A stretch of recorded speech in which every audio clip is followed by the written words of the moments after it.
சந்தனாவின் வார்த்தைகளை கேட்டு மனமுடைந்து போனான் ஹரிஷ். நொந்து போயிருந்த அவனுக்கு ஒரு போன் கால் வந்தது.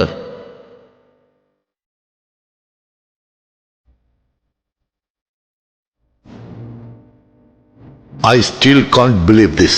It's okay. சம்டைம்ஸ் நம்ம ஸ்ட்ரெஸ்ல இருக்கும்போது இந்த மிஸ்டேக் நடக்கும். But I don't agree with you. கண்டிப்பா அது அவர்தான். அவரை பார்க்கும்போதே எனக்கு தெரிஞ்சது. Let's discuss something else.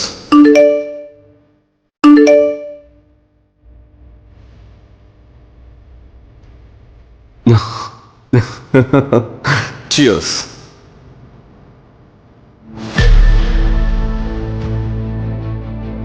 என்னது இது, புது பழக்கமா இருக்கு?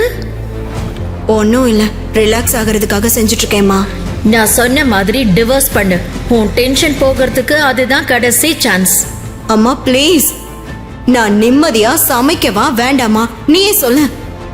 சந்தனா புலம்பிக் கொண்டிருக்க சரியாக கிச்சனுக்கு வந்தான் ஹரிஷ்.